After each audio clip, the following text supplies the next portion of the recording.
Welcome back to PodX. On this podcast, I'm dedicated to bring you guests with whom you can relate to, connect, and start seeing how you can find your passion and purpose. And today's guest is not going to disappoint. He has completed his master's in management from University of Westminster, London, and graduated from Mumbai University, where he studied Bachelor of Commerce and scored a grade A. He augmented his experience by interning at Birla Wellness. He was a business outreach intern, and at Shloka A Birla School, he helped them to grow franchise in over 5 states in India. At Newby Teas UK, he worked in the sales and marketing team, where he has been successful in converting renowned banks and hotels into clients. To further gain experience in commodities, currency trading, and wealth management, he interned in Saspien Capital Limited and MotilalOswal Financial Services Limited. Now he's the director of Birla Open Minds International Schools, an incredible brand that is redefining education while offering a comprehensive solution for education that envelope an individual's learning right from the formative early years to K-12 schooling. Having 120 schools and with him leading the company, their focus is to provide contemporary and world-class education for nurturing India's tomorrow. I'm really excited to have him on podcast and glad that he is someone who I can call and mentor. His name is Nirvaan Birla. Nirvaan, thank you so much for doing this. Thanks for having me, Ayush. And that was a rather overhyped introduction. I wish I can, live up to it and, follow in suit. But thanks for having me on board this podcast. And I must say your follow-up skills are really good and really amazing, because actually it's been a very hectic past few weeks for me. But you were really and due to the sorry, your voice is lagging. Due to COVID, right? Due to COVID-19, so it's affecting schools in Birla. Exactly. So with COVID-19 on the horizon, we had to switch all our processes online. So round the clock, we spend time making content, making online content. I also launched an online platform recently in April under the name of Birla Brainiac. So very hectic, but I think what you're doing over here, your initiative of spreading the right message out to people and gaining what you can also from the examples of others and spreading the motivation to others. I think it's a very good cause that you're doing. So thanks for having me on this as one. Thank you. I remember actually the first time I was reading an article about you. I came across an article about you. I think it was the Entrepreneur magazine. And I read about it and then I dived in deeper because I really found it interesting. So when you joined Birla Open Minds, they had 35 schools, I think. Yeah. And in like 3 or 4 years now, you've reached it to 120. So that's really cool. And I was super excited that time when I tried reaching out. And finally, we are here today. So thanks again. My pleasure.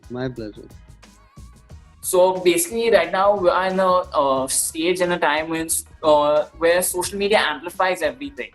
Yeah. So there are a lot of 18-year-olds and 19-year-old kids who are making courses and selling them online on how to build businesses, but they themselves have not done stuff like that, and they're like faking it. So what are your thoughts on these false entrepreneurs?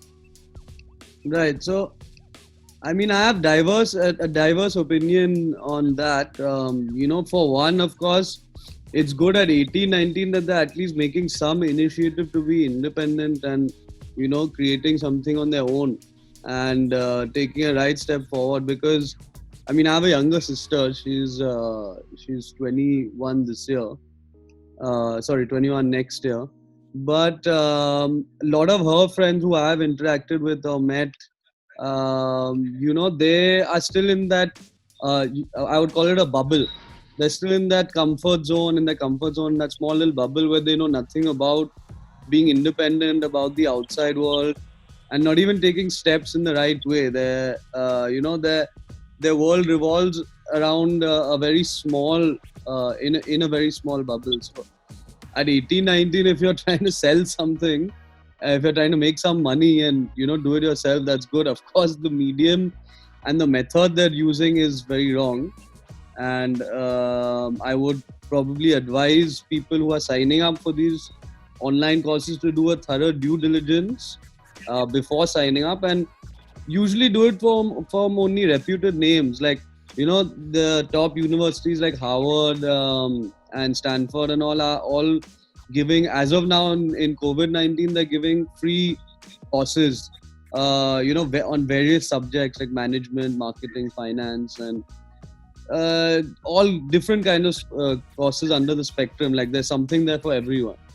So seekers of these kind of courses should go and try them from a reputed name, from a well-known name, I feel. What do you like 22? I'm curious. What were you like when you were 22? How were you? 21, 20 I was at that time? 21. Oh wow, that feels like such a long time ago, but it isn't, because I'm 26 now. But it does feel like another lifetime, because when I was 21, I was still in India. I was just getting ready to go to London. I went to London when I was in 2016, which is 4 years back. So when I was 22. So when I was 21, I would roughly say I was also more or less in a bubble, in my comfort zone. The difference is that I had a lot of exposure because of my parents. I owe it to them, I guess, because since a young age, my dad has been taking me all over India, introducing me to my roots, which is our family tradition, Marwadi culture, and the Birla family legacy, of course. But not just that, more than that, he introduced me to my roots and the different parts of India, and like like when you do that, you see all different walks of people, you interact with different societies, cultures. You also generate a sense of gratefulness, for what you have.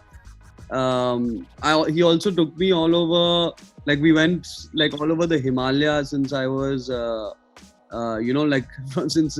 I was at the tender age of 10.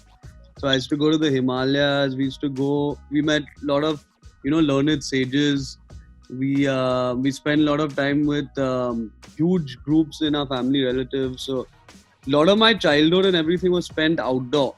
And I think that's like in outdoor games, outdoor activity. I think that's what kids these days are missing out on. It allows you to enhance your creativity, and it increases your attention span. It also allows you to enjoy the world outside of digitization and social media and all these other things. So I was lucky to get all that, since a young age. So at 21, and plus I started going to the office since I was 16. Even though I didn't really have a proper job or role per se, I used to sit with my dad. I used to spend time with him throughout his meetings. So even though you don't have a proper job or have a proper function, you still seep in some of the knowledge and seep in some of the vibes, I would say, of corporate culture. So I do that kind of like. Sorry? I kind of also do that. So I go to my dad's office, and maybe let's say he has a meeting with a client or something. I'll be right next to him, maybe at the side, and I'll be quiet. So I'll be like, please take me. I'll be really quiet and all. Exactly. Then I get to sit over there, and then sometimes when it gets late or something, I usually help with creating the PowerPoint presentation or something. But the fun part is actually I just sit and see, and it's really fun to know and interesting how they communicate about stuff when you're trying to sell something or.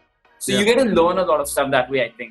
Exactly. So what you're saying is amazing. Exactly. So you get what I mean. So even though you're going to the office and you're just sitting next to your dad, already you're thinking in a forward manner, right? Already you're even doing these podcasts, I would say, is remarkable for someone your age.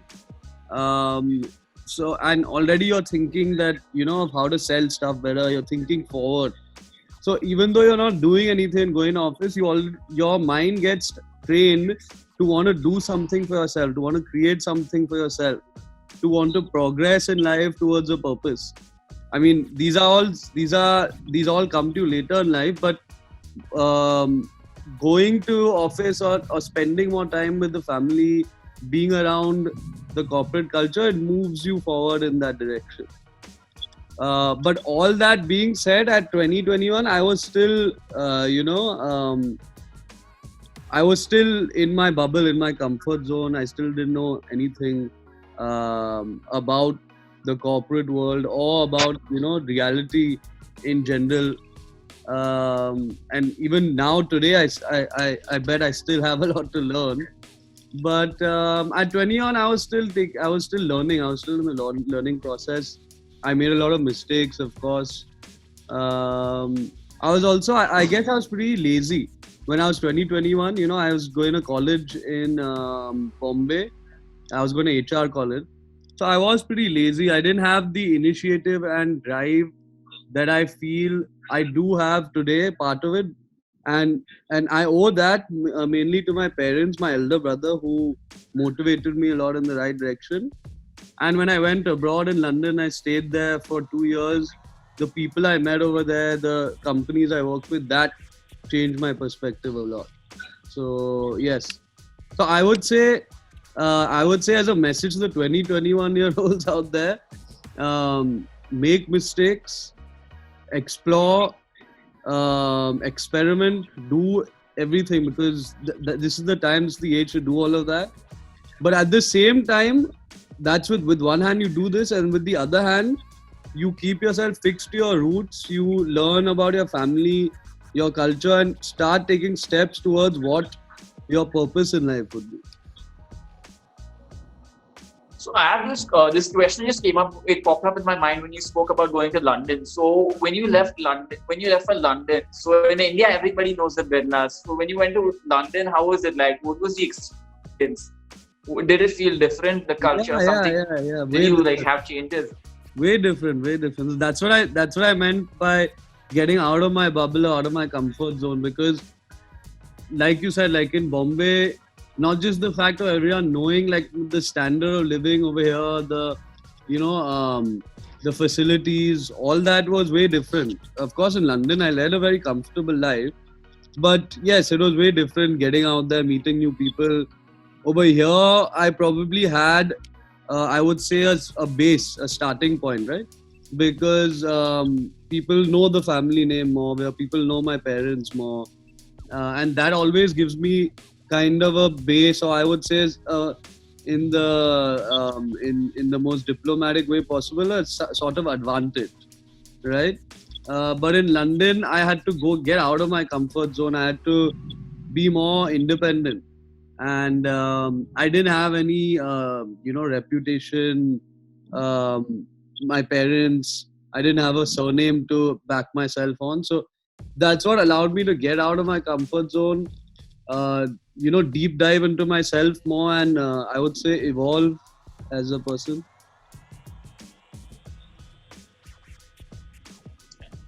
So there's a really crazy and cool thing which you did after graduating was, instead of directly joining the family business, you worked as an intern at multiple companies. So tell me about that experience. Tell me what you learned from it and how it has helped you now. I mean, I in fact think it's the most advisable, advisable steps for anyone who has a family business. Any kid growing up where their parents have or grandparents have a family business, the best and most advisable thing that I would say is to do internships, at other companies. And I would take it a step further and say that do internships at companies who have no links or connections to your parents, who are not family friends or any of that. Because the purpose of doing internships at other companies is so that you get a different perspective on how the management works, on how organizations function. Because when you're going to join the family business, you're going to be part of the management. So you're going to get a perspective or view from the management's point of view. But when you join other companies as interns, you're, as per se, just like any other employee. and which is why it's important that you don't do it with where your parents have a connection, because otherwise the treatment is not the same, right? So you do it at companies where your parents have no links over there, and you slog it out as an intern, I would say, for like 1-2 years at least. So you learn, how it is from their perspective. You learn the roots of the organization. You learn the essence of hard work, of impartiality, of ethics. I think all these you only get to learn when you look at the looking glass from the other side. And everyone, I don't know why, but there's this weird judgment about rich people. I'm sorry, but I learned it from No, my no, go friends the ahead. hard way. So Yeah. it's really cool that way. So when I tried reaching out to you, I tried for a month. So Yeah. when the first time I started the initiative, I told all my friends I'm going to try and reach out to Nirvaan Birla. He will do a podcast with me soon, and I'm really excited. They're like, no, he won't get back to you and all. Why should he get back to you? He wouldn't want to help and all that stuff. But then I called you up the first time, and you were completely the opposite. You Right. were so kind and all, and you spoke to me very well, and you were like, yeah, let's do the podcast soon and all that stuff. That was completely different. And when I told my friends about it, that he said yes and all, they were like, we don't believe you and all. And today here we are. And that's the thing, the values differ. People just make a judgment about other people without trying to understand them. Right. Like one of the coolest thing which I respect you a lot for, I think I read it in your resume, was that you managed 2 stalls at London. You were in an exhibition and you were running 2 stalls, I which had it. nobody would think Nirvaan Birla. Yeah. Nobody would think of you as running a stall. Yeah. So that's really what cool about you. So that's what I mean. And thanks for the compliment. But that's what I mean. Like, it's not me. I guess it's all my parents. See, the people are very quick to judge. I agree with you. They hear. People judge based on what they hear from people closest to them, like society or family or whatever, and they're very quick to jump the gun, I would say. But I don't believe, like, I believe in my life, I don't pass judgments on anyone before knowing them properly. And I don't think you get to know a person unless you met them at least 10 times. But yeah, coming to the your previous question, I think it all depends on the parents and how they brought up the kids. Like, there are a lot of rich kids who I'm sure fit your previous description, who probably would not be down to earth, or probably don't have the right sense of upbringing or whatever. But whatever I have, whatever you felt that I had, was because of the way my parents brought me up. They could have brought me up in a completely different way, to not be grateful, or to not be probably down to earth, or to not be genuine about things, and not to base my perspective in life on how much wealth I have, how much wealth someone else have, or how much what the social status of someone else's in life or my life is. What they taught me to do is, I guess, judge someone, or base your perspective on someone on what they do in life, what their ideals and intentions are. And which is why when we spoke, for the first time, that was a very normal conversation that we had. But like, when I heard what you're doing and when I heard why you're doing it, that's why it appealed to me. So that's why here we are. In fact, my friends told me that he won't get back to you and all. So I came home and I told my sister that my friend is saying this. Nirvaan won't get back and all. My sister's like, what's wrong in trying? Try, he can be a really nice guy. You don't know him. How are you judging without knowing him? So then I tried, and then I got back and I got lucky. So I'm really grateful to that. And thanks again. Not at all. My pleasure. You're overhyping the situation. Huh? It's not that big a deal for me to be on this podcast. In fact, it's a opportunity, and it's a what I would say pleasure for me to share my views, or what I've learned with someone like you, who's seeking progress, or seeking more knowledge in life. because I've been where you were at one stage in life, not so many years back. So it actually gives me happiness to try sharing my views that would help someone else. So, everyone, when you just joined the family business, everyone had high hopes for you and you lived up to it. I hope like everyone has high expectations from you because you try to keep up a 150 years plus legacy. So how did you deal with the pressure back then you just began? I've actually been asked this question a couple of times before. So for me, I didn't feel any pressure at all actually. Firstly, because my dad was very supportive and engaged in the business. The education company was something that he started 10 years back, and it was his vision and idea that he wanted to at one point be responsible for spreading values, knowledge, education and culture to the entire world. And what better way to do that through a company, like when you do it like running charitable schools, which we also do, is a different thought process, a different approach.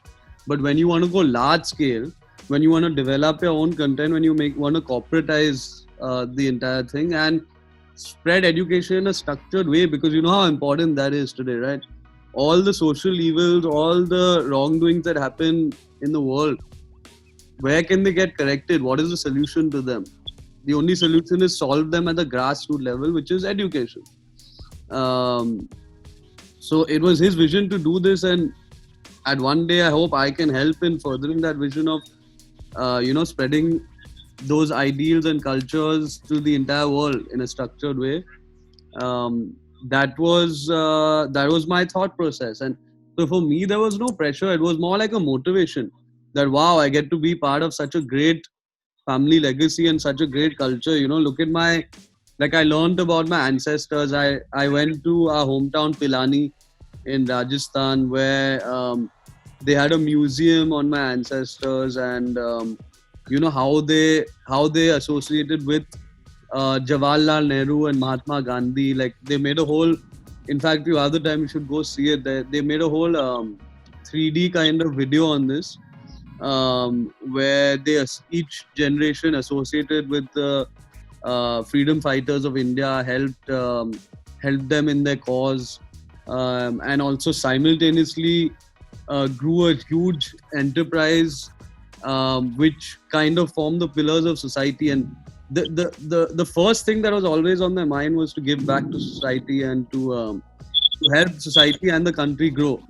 So all these things, when I heard all these things growing up, and like even through my teen years and when I entered into the business, it just motivated me more, and it just gave me that drive and that inner fuel that like every businessman or entrepreneur needs, that inner hunger or that fuel which is there, which you need to feed the fire to, right? So this just kept feeding my inner fire, and it gave me no pressure. In fact, more and more motivation and drive. And that's how I guess I fit into the group. Speaking about legacy, I've really been noticing this. So basically, people, I believe, we try to know our ancestors' names and all that stuff. So I'm lucky enough that I know my 7 ancestors' names, 7 different ancestors, like grandfather, great grandfather, his father, and all. Yeah, that's quite a lot. And what I notice in most people is I've spoken to them about this, and they're like, hey, why you need to know that stuff and all? If I remember my grandfather's name also, that's more than enough and all. So I find it really shocking and like scary. No, I agree. That they're kind of forgetting their roots and legacy. Correct. Like you said. I completely agree with you. In fact, I made it a point because I think when I was 19, 20, even I didn't know my family tree properly. I probably knew my own direct line, but our family tree branches out from it started off with one person, Raja Baldev Das Birla, but then it branches out. Sorry? It started from Mr. Shiv Narayan Birla, then Mr. Ghanshyam Das Birla. Yeah, right from there. So Mr. Shiv Narayan Birla did not get into the business side of it properly. He was mainly he started off, from Pilani, and then he was then Pilani only. But basically, it started off even before that with Raja Baldev Das Birla. And so that's why we consider the actual family tree that split up into the 4 parts. So then he had 4 sons, and then those 4 sons, through those 4 sons, it branched out into 4 different parts, the family tree. So the thing was that with me, I only knew my line of the family tree like properly. I of course knew the other lines, but not in detail. So I made it a point when I was around, I think I was around 20, I made it a point to study it like one of the textbooks you study in school, and memorize it. Because like you said, I feel it's very important to know exactly who you are, where your DNA helix, the double helix comes from, what you are made up of. It all makes a huge difference. Studying your ancestors, knowing what they were, what they learned, I think it teaches you a great deal, even though they aren't here today. Knowing how they were and how they lived, I think that makes you that much more of a complete person. And it also gives you a sense of pride. You can say like, okay, my family was from here, this is about it, and I know about it, and it's really fun to talk about it. I feel that whenever I meet my so there's my grandmother passed away, but whenever I meet his brothers or his cousins, I always discuss about how their childhood was, and how were they with their grandparents and all. It's really fun about that part. Yeah, true. I in fact love discussing the past. I was fortunate enough to have a beautiful childhood, full of fun and games, outdoor trips, picnics, stayovers, amazing time. So I love these days you call it throwback, right? So I love going back and throwing back to the past when I was a kid, and hearing stories of my dad when he was a kid and when he was my granddad. For some reason, the world as it was in the past, like a couple of years ago, before the telephone, social media, connectivity, instant accessibility, was all of these things were invented. The world back then, kind of like an old world charm, it really fascinates me. And sometimes I just wish I was born in that kind of world.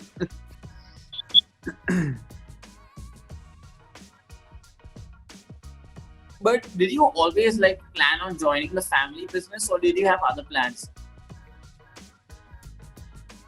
No, yeah, I mean, I probably always joined. I always planned on joining the family business. I never had other plans as per se. Although I know that, in your teens and in your early 20s, people are always, thinking and considering a lot of options and possibilities, and they're never really 100% sure what they're going to do in life, because they have so much yet to discover about life and about themselves. But for me, I think this one thing was kind of set from day one, because it was more of a feeling. It was like a feeling that this is what I'm here for, and this is how I can reach out to the world and help the world, and help the world even after I'm long gone, through my family legacy and through the group and the organization. Reach out to that many more people. So yeah, I don't think I ever had any doubts about that. But I always wanted to do other things alongside this, simultaneously. Like singing for one is, music for one is something that I really always wanted to do, and I have started doing it in a way. So I did classical music training. Yeah, YouTube videos. Sorry? I've seen your YouTube music; they're really nice. I think my favorite one was when you did a mixture of different songs, Tum Mile, Kabira, Rabta, those tracks which you compiled together. That was my favorite one, I think. Thanks. So I don't listen to English songs usually. I don't listen to English songs at all. So I like your Hindi covers. Oh, lovely. Thanks for the feedback. I'll make sure to do more Hindi ones. But no, so in fact, the more recent ones on Instagram, if you want, you can go and you can go check them out later. But the point being is that, so in music, I found one of these hobbies that like the thing is, the feeling I get, or what I've noticed rather, is that people think they have to constrict their life to just one box, and they have to box it up in one. They have to box the entire life up, in one box. Like I'll have one box for my work, I'll have one box for family, I'll have one box for relationships, one box for love. It's not like that. It's not black and white. Like for me, at least from my perspective, the world is way more gray than black and white. And I hate structuring and boxing my life up in a certain way. There's no reason why I can't do something that, that is my family business. That's my core. That gives me happiness and that makes me a lot of money. But at the same time, do something that my heart feels like doing. I can do both at the same time. So there's no reason if I'm, how people keep saying do what makes you happy in life and don't do anything else and all. There's no reason why you can't do both. I mean, yes, you have to be happy, but yes, you also have to make money. So there's no reason why you can't do both. So for me, music is something that always makes me happy. Creating music, listening to music. And I want to move forward further in that area, like right now I've only been doing covers and probably mixing Hindi with English songs. Like I do this, I guess you would call them mashups. So you mix Hindi and English. But yeah, at some point I want to start making my own music as well. Any advice for bathroom singers like me? Why don't you sing a song on the podcast and let your viewers give you the advice?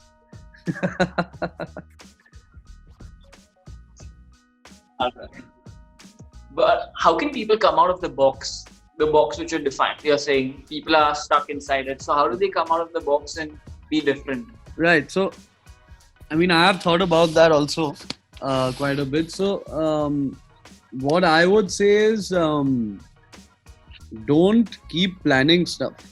Be more in the moment. Of course, have a larger future plan, like kind of like a blueprint, like a 5-year, 10-year blueprint that I want to do this much in 5 years and 10 years in my professional life and career.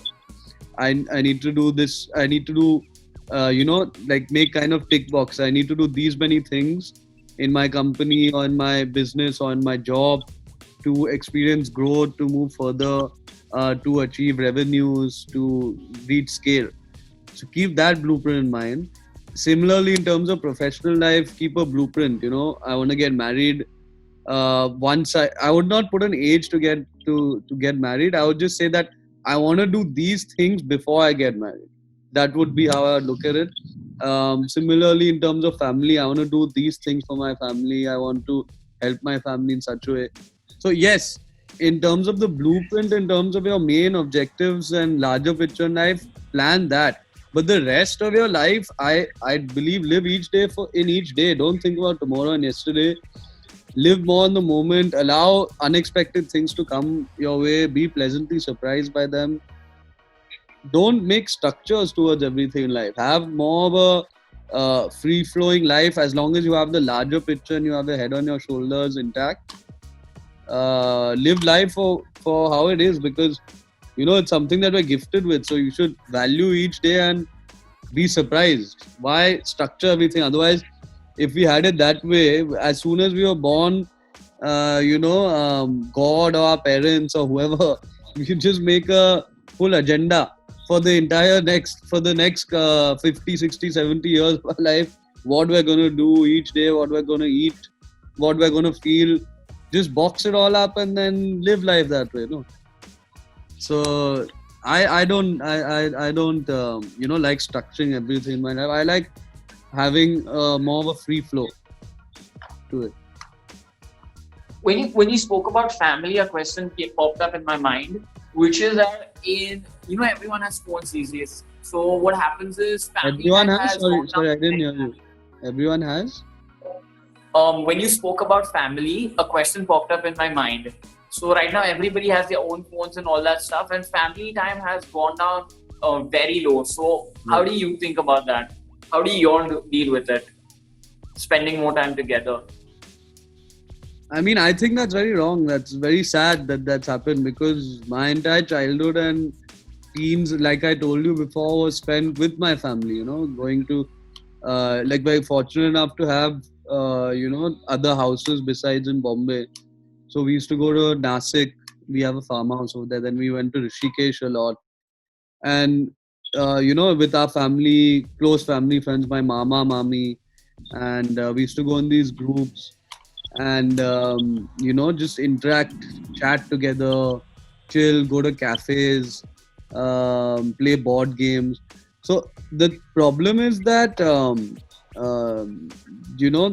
that today's youth, I would say, are very dependent on they need instant gratification, and they need to be constantly connected to multiple people virtually to feel that sort of company or something. They can't spend time by themselves too much. They need to be doing something all the time. They can't just be. So that's what needs to be that's what needs to be solved. Like, spending time with the family can be a lot of fun. And in fact, lot of people on lot of digital and social media guys are actually doing something good about this, because they're coming up with games and stuff on the phone, or they're coming up with ideas on social media which you can play and join in and play as a group with the family. So like that always creates family bonding. Like, for example, Ludo King. There's this game Ludo King which I've also been playing with my family. So that gives an opportunity for bonding, for discussion, for these kind of things. And it also allows you to spend more time with the family. It allows you to interact more with them, to be away from that constant virtual reality, I would say.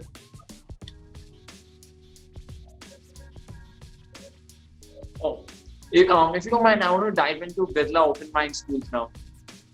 Sure. Can we dive on that topic?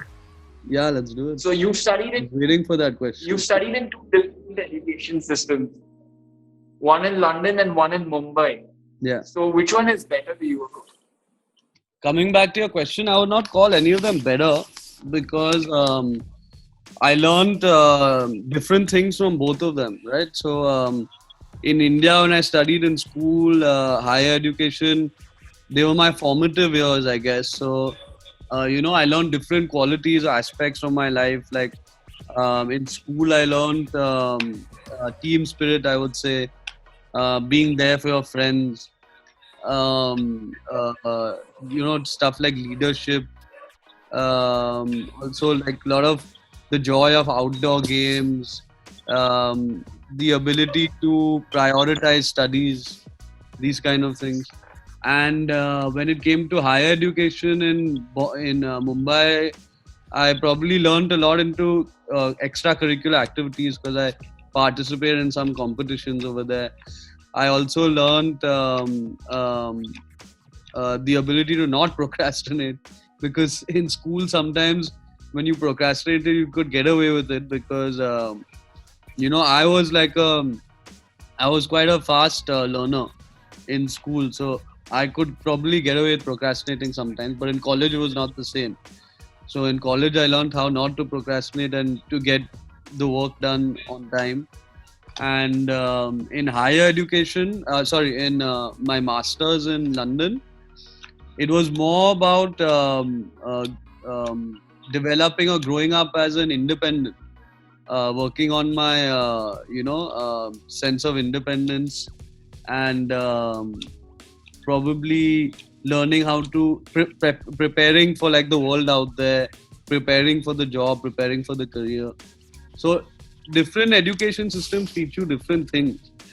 The only thing I feel for an education system to be effective and good is that all the stakeholders in it need to be very actively involved, which does not involve only the teacher and the principal, but also the parents, because only then can the learning be complete for the student.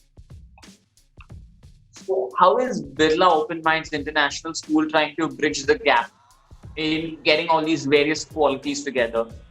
What are you all doing on that? So, which is why to bridge all these qualities and gaps, we have a in-house team. So that's why the company was built actually, to develop customized content, to do a lot of R&D. It was an R&D and development team to take qualities, values, the essence from different boards all over the world, to amalgamate or combine them into one comprehensive system, and then to keep updating it year on year. Because as you may well know, you can't use one version of an app forever, right? If you keep updating it. So similarly, a system of education needs to keep getting updated with changing values of the kids, changing values of the world, of society, to allow them to be competitive, competitive students in anywhere in the world that they go, to allow them to develop 21st century skills. The education system needs to keep progressing and updating. So that's why my dad had the idea of forming the company, where we have an in-house team now of 50 people just in R&D, and then we have various other departments which are related to HR, because obviously you need the best human resource or teachers to teach the kids. They're the primary imparters of the education system. So you need good teachers, you need good principals. Then besides that, you need good online presence these days. So we have a different department, IT department for that.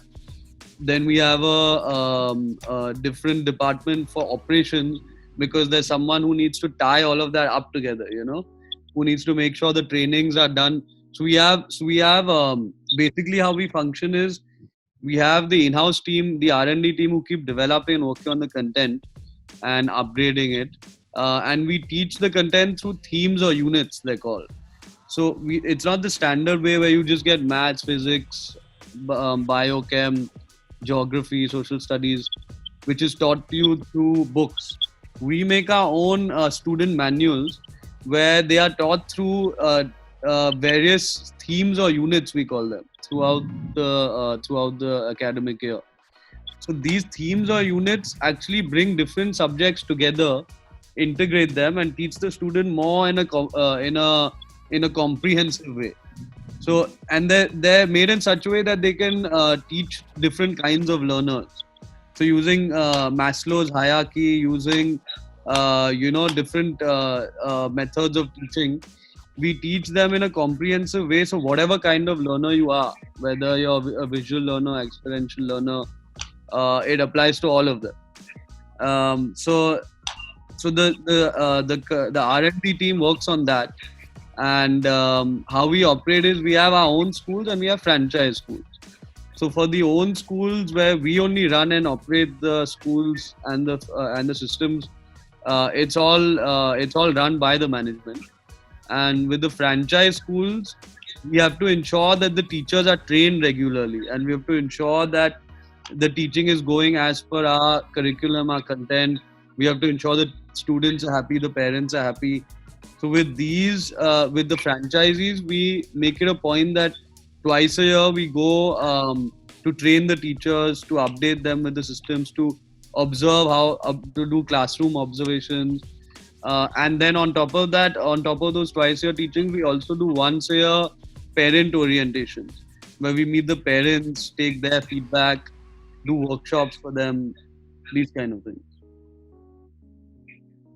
You're in the curriculum team, right? You're also part of the curriculum team, which sets the curriculum. I am a part of the curriculum team, as in, do I work in the curriculum team? No, as in you give your suggestions and your inputs and all that. Yeah. So of course there are people way more qualified than me to do that, because the curriculum team is made up of ex-principals of various schools. It's headed by a PhD level principal and teacher, and of course these are all experts in the field. So they are the ones who work round the clock and develop and upgrade the curriculum. And of course, once a year, before it's sent out to all the schools, I go through the entire thing. I do give my inputs and feedbacks. I make sure it's structured in a proper way, and I make sure from the generic point of view that it's delivering the objective of the company.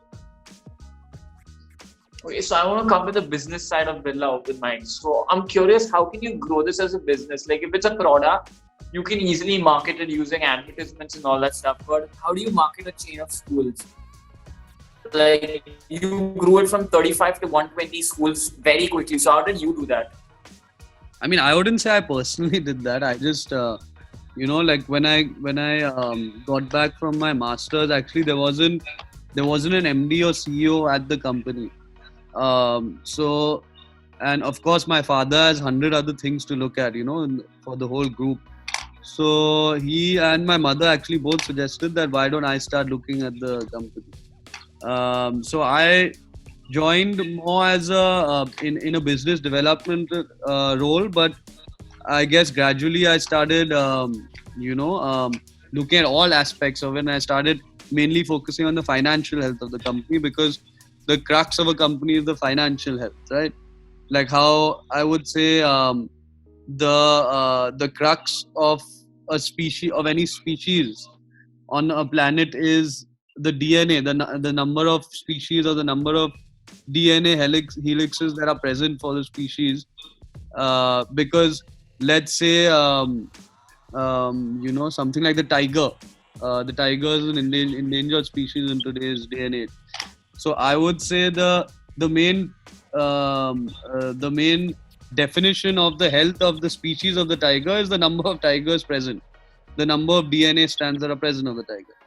So similarly, for a company, the entire existence of the company is the financial health or the bank balance of the company. So to successfully run an organization, I think the most important thing for anyone to study and learn inside out is the financial health of the company, the balance sheet, cash flows, the P&Ls, even the study closely the credit cycles, debtor cycles that you give. So yeah. So that was the first thing I looked at, and gradually, after one by one, I started looking at all aspects of the company, and today I am a director of the company. But I started off more in advisory role, I would say. But yes, so gradually I started looking at all aspects of the company, and the entire team kind of came together like a glue, because I guess there was no one over there before the team was brilliant from before. They were all brilliant people, very talented, very hardworking, very creative. So they were all there, but there was just no one to point the boat or the ship in the right direction. There was no one to get all their views together and kind of form a glue to it. So I probably did that in the humblest way I could. And together with the team effort, what we did was we worked towards a common cause. There always has to be clarity of purpose in any company, I feel like. It's what you call, I would call it the rabbit and the tortoise story.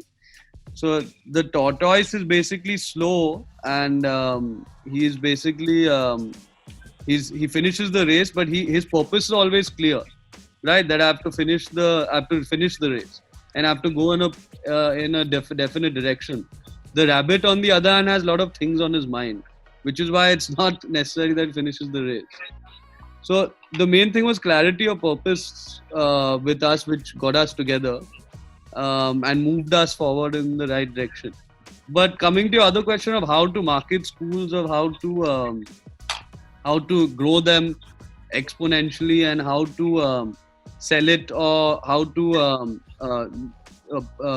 project it as a business, So, so when you actually get behind the financials of it, and when you, in your free time, maybe if you look up financials on education, on schools, how they run, and all these things. So there, one side of it is charitable schools who are just doing it, kind of to reach out to society, to do it to benefit, the underprivileged, and to do it just as a service to society. But when you want to do it on a large scale, and when you want to do it as more as in a corporate way, and when you want to do it as part of a company, you have to consider it as a company, because at some point in your at some stage of the company, you want to scale up, you want to reach to the whole world, you want to grow your influence, you want to branch out into various verticals like online learning, all these things. So all these things obviously don't come free of cost. They require capital, they require expenditure, they require profit. So at the end of the day, you have to look at it as a company. So similarly, if you look at schools as a profitable ventures, if you look at school as businesses, but at the same time keep the crux or the motive, the main objective in mind, that my main objective is to deliver the best education I can to students, to make parents happy, to do a good cause, but at the same time make it into a profitable venture. Because the single greatest thing for me, if you ask me as head of an education company, would be students graduating my school with a smile on their faces and remembering these school days for the rest of their lives, that were the happiest days and that taught them the most as people. So that would still be the single greatest thing for me. But also separately as a venture, if you give the right education to students, if you build a good brand, if you keep the parents happy, then you don't need to market or sell it. You don't need to market or sell it as a product. Of course, there are various brand awareness activities that you need to do, to strengthen your online presence on Google Ads, through Google Ads, do a lot of, to convey through social media, the activities that all your schools are doing, that all your kids are doing, the feedback of the parents. Of course, strengthen the brand equity in that way. But more than that, your parents are the best promoters of your brand, because if your parents are happy, they tell other parents, your schools get more full up, and they become into very, very profitable ventures. So that was the best way for us to market, because we started paying more attention, I guess, to the education system and our methods and our processes. We also streamline finances. I wouldn't say it's all on just the happiness of the customers. We also streamline finances and improve debt collection. So that all helped together in growing, our presence and the company.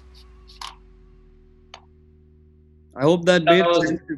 If you had any queries or doubts on that thing, you can ask me further. We can delve further. No, I got that one. So I want to actually now, so I've been following up your Instagram for a long time now, and there's this spiritual side of yours which is not known to many people. So could you tell us about how the spiritual side, about how it helps you, Right. about you meditating and all? Right. I mean, I think it is at this point known to quite a few people, because I keep broadcasting, my pujas. Like I do a Shivji puja every Monday, and even my meditations and class, I keep broadcasting on my stories and posts. Sometimes I feel like I'm some yogi, like some sage trying to preach to people. But no. So, what would you like to know about it? If you can be more specific. How do you, if meditation, how does meditation and how do you get into that way? Because for me, I've tried meditation, but then it's not something which I like doing a lot. Right. How do you get into that? Is that really good enough? Right. So meditation is actually a very vague word or a concept, because it can mean 100 different things. But for me, what it is probably it's a mix of couple of things. One is it helps me to start the day off very well. It helps me to keep all my emotions, my sense of control, my willpower, all of that in check. It allows me to keep all my emotions stable. I actually feel the difference sometimes when I don't do my meditation for a couple of days. I become probably more volatile. I probably get angry or irritable way easier. So it helps me maintain a calm inner self. Like my inner self or inner mind is always, it allows me to be more calm. Besides that, it also it increases my attention or focus on things. So it allows me to focus on things for way longer. My attention span grows. It allows me to study or to learn or to be more creative also, because I don't get distracted as easily. And besides all this, the main thing is that it allows me to be at one with myself. So that's the spiritual part of it. All these were probably mental benefits or lifestyle benefits, but the spiritual, there is a spiritual side to it also, that it allows me just to be more at one with myself, and it allows me to feel that spiritual connection with God, I would say. And there's this one more thing which I noticed about you through your, I don't know if meditation plays a role or not, but at 26, not many people can read books or anything. They become too restless to read and all. While you're at 26, you're still reading multiple books every day. So that's one thing which I noticed about you, which is really cool. What has happened with me, I've noticed, is my reading speed has gone down very fast. So if I could finish a book before in 5 days, now it takes me 2 weeks. So that restlessness comes in. No, that's bound to happen. But I would say if at 26, if you can't read a book, then you need to do some soul searching because I think reading books are essential. Because for me, I've always been a reader as a kid, I guess, so it's kind of easier.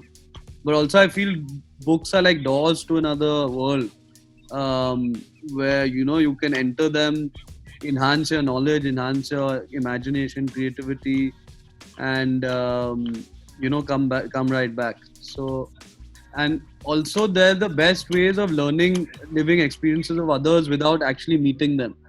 So books are also, you can read books that are fiction, non-fiction, that various types of books that you can read, but they all teach you something. So they teach you something. It depends. They teach you something about others. Suppose they're biographies, they teach you something what they have learned, important lessons. And when they're not biographies, they teach you just principles, theories on life. They teach you, rare gems of knowledge which you wouldn't be able to get any other way, because you would never be able to meet such people in your life. You can only meet X number of people in your life, right? You can only meet X number of people, talk to them, chat with them, learn from them. But our lives are not that long that we can meet everyone in the world. So I believe the people you can't meet or the things you can't learn, you learn through books. But there's this question. So there are a lot of apps which have come out which are like in short. So they take a book and they only take out the main important things about it. You can learn from it, and they give. Yeah. That's a good idea. I think it's a very good idea, in fact, because like you were saying, even I used to read way more before and way faster.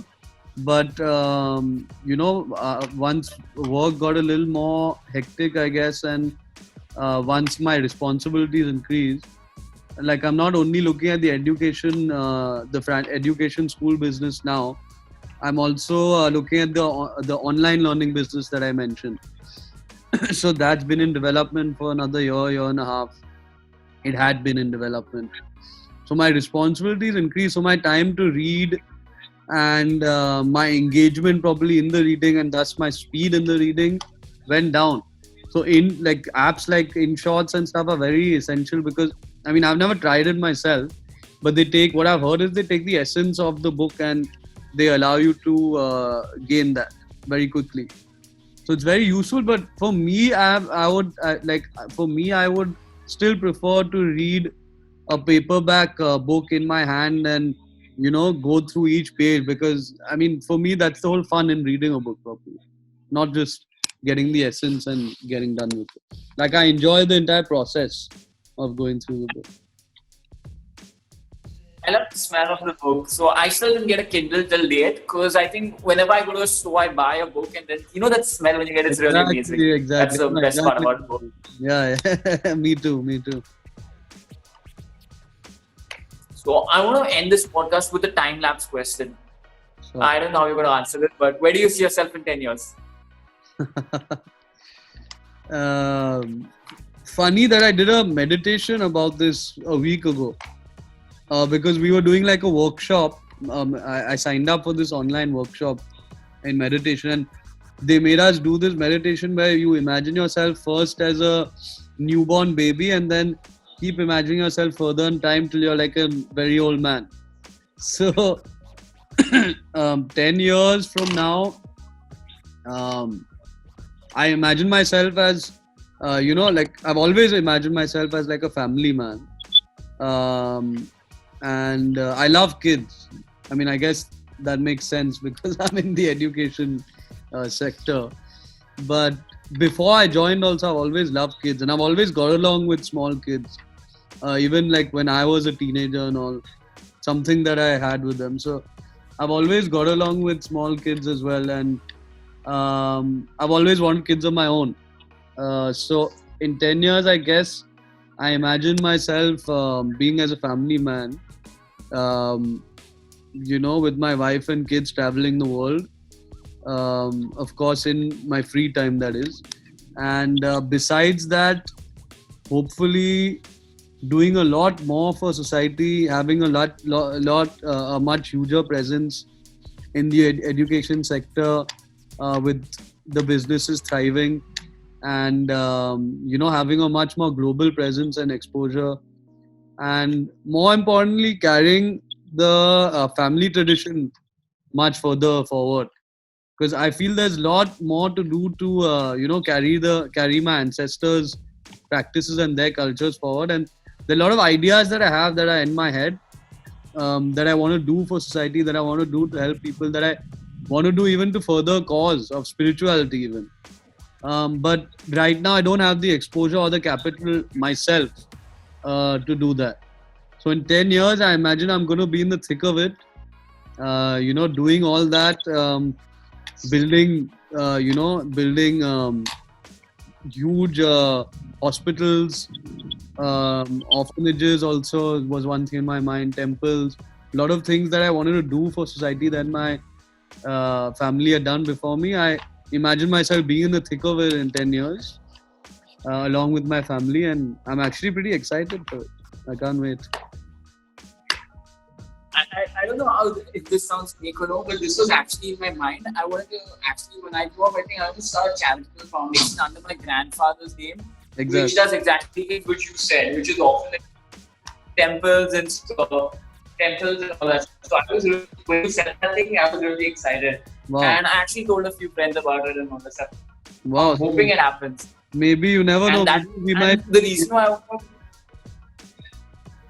I was saying that maybe you never know, we could come together. Maybe we might just associate on it in the future. You never know. And the same thing about like legacy, which is like, the reason why I want to start my grandfather's name is because I want everyone to know who he is.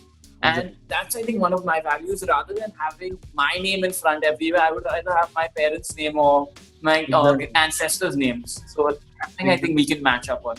That's brilliant. That's a brilliant thought. With regards to the course, this is a counter question. You said until you're an old man, you also imagine that. So I just want to know how you imagine yourself as an old man. I didn't have it in my mind, but it came up. Well, bald for one, like I am now.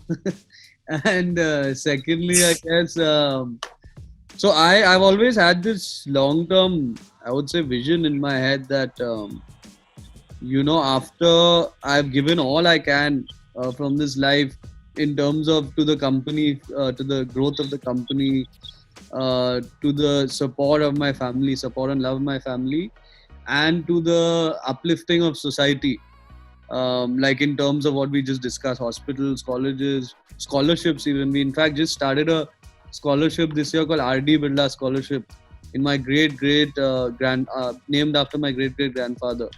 So I want to do a lot of more scholarships in the world to allow people to allow kids to get the right education.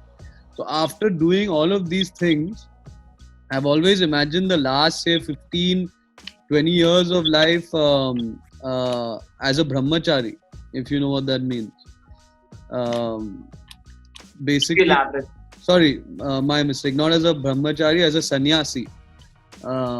So basically, in the olden days, what they used to do was after they finished their family life and the household life, they used to retire for the last 10, 15 years of their life into isolation and in pursuit of God. So I even during the course, I always imagine myself in that way in the last years of my life. Like I have a house in Rishikesh. We have a house in Rishikesh. So it's right near the Himalayas.